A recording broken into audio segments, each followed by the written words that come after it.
Buying a home can be intimidating and quite frankly daunting. It is a very stressful process, especially for first-time home buyers. So if you're a first-time home buyer and you want to know about the 5 mistakes I would recommend that you avoid at all cost, this is the video for you.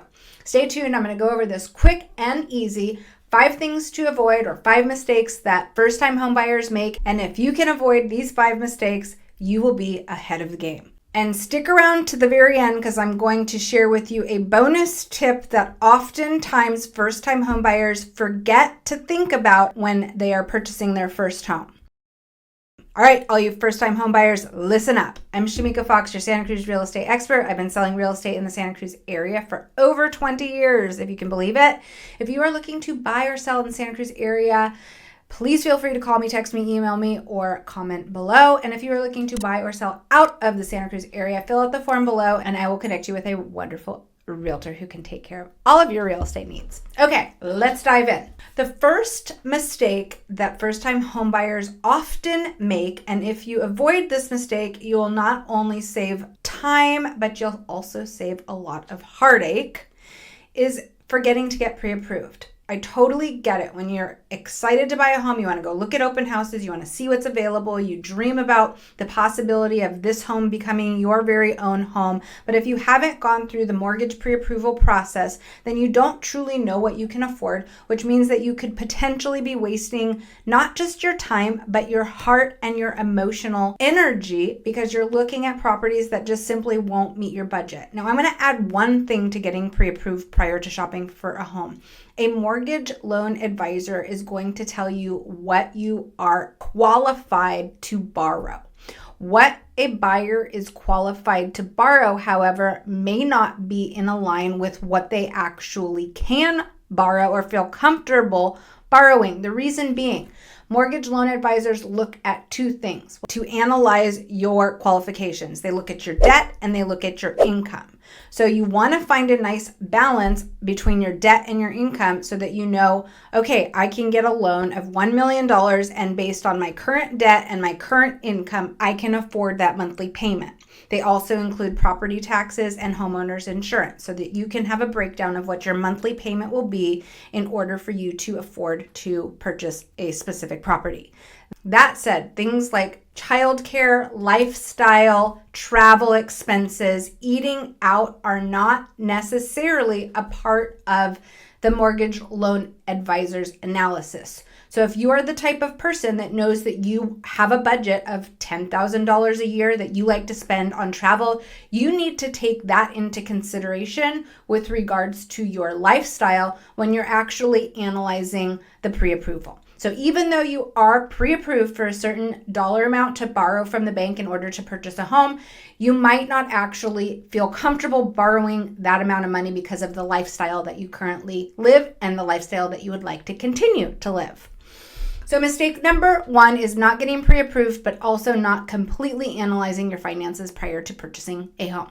Mistake number 2 is ignoring neighborhood research. You might walk into an open house and it's all remodeled and beautiful and sparkling, and you can imagine yourself living there for years and years and years, and you forget to analyze the current neighborhood research. Are you on a busy street? Is there a lot of traffic? Are you near a freeway, which could be good for commuters, but it could also mean that it is annoying because you hear the traffic all day and night.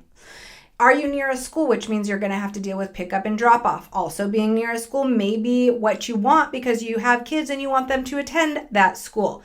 Neighborhood research will be analyzed differently depending on you as a buyer. So if you're a first-time home buyer, don't forget to analyze the neighborhood and decide if the neighborhood features are in alignment with your lifestyle and your expectations of comfortable living. Mistake number 3 first-time home buyers make, and this could cost you or save you thousands of dollars, is not getting home inspections. And I don't just mean a home inspection. I mean using your home inspection as a roadmap to decide if you're going to get additional inspections. Maybe there's a note that says in the home inspection that's been provided by the seller that there's a crack in the foundation. So it is your job as a buyer to fully investigate the condition of the property and make sure that it is in the condition that you want it to be in.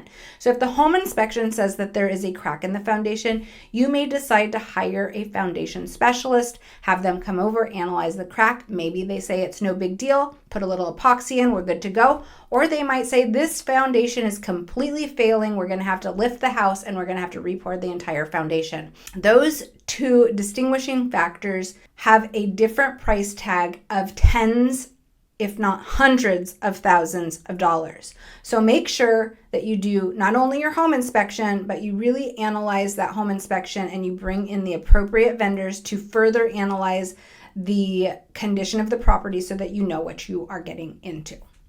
Mistake number 4 that first-time homebuyers can often make, and this can really save you a lot of time and energy and heartache and money, is analyzing the resale value. Now, when you buy a home, especially as a first-time home buyer, if this is your primary or your principal residence, a lot of buyers go into it thinking this is my forever home, or this is my 10-year plan, or this is my stepping stone to get into the next home. But sometimes buyers purchase a home and then all of a sudden they find out that their job is relocating them across the country, so they need to sell their home, or health issues arise and they need to move. There can be things that are unplanned or unforeseen that will require a buyer to sell more quickly than they had originally anticipated or expected to sell.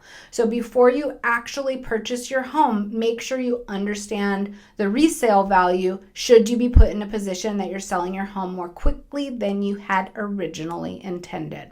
Mistake number 5, and this might actually be the top one mistake that I think first-time homebuyers make that ends up costing them hundreds of thousands of dollars, is getting too emotional. You have to know when to hold them and you have to know when to fold them, as they say. And sometimes if a seller's being unrealistic and you cannot negotiate the price or the terms that are favorable to you or that you need in order to proceed with the purchase, you have to be able to walk away. And sometimes if you get too emotionally invested in that specific property because you love the location or you love the condition or you love that beautiful brand new kitchen that the seller's just installed specifically to sell it to you, then you have to know this is not the right situation. I'm going to walk away. There's going to be another better property for me, and or there's going to be another better deal for me. Or if this is indeed the right property for me, if I walk away, maybe the sellers will become more reasonable, more realistic, and more willing to negotiate the terms that I need in order to make this work for me and my family. So mistake number 5 that first-time home buyers often make is getting too emotionally charged during the negotiations of a property. Be ready to walk away if the terms don't work for you. As promised, the final bonus round, these things are often overlooked and often not discussed as realtors with their clients. So here we go. The costly oversight few people talk about is perhaps the biggest mistake of all, and that is underestimating the true cost of home ownership. Do you need a new roof? You don't have anybody to call when your plumbing stops working because you no longer have a landlord. You are your own landlord. Property taxes, maintenance, unexpected repairs. The big one that I'm seeing right now is homeowners insurance fees are increasing at a rapid pace. The other thing I want you to be aware of if you're buying in an HOA, either a townhouse, a condo, or a planned unit development, if there is an HOA, make sure that you understand completely the financial health of that HOA. Do they have any special assessments on the docket? How often do they increase the HOA dues? What is the expectation for not just the next year, but the next 5 years with regards to what the HOA will be doing to your property to maintain it? Okay, that's it. So the last bonus bit of information for first-time homebuyers is prepare and budget for the unknown that might happen once you become a homeowner. Thanks so much for tuning in. I'm Shemeika Fox, your Santa Cruz real estate expert. If you would like to discuss real estate in the Santa Cruz area, please feel free to reach out to me, comment below. If you are looking to buy or sell outside of the Santa Cruz area, fill out the form below, and I would be happy to connect you with a wonderful realtor who can take great care of you. Until next time, make it a great day.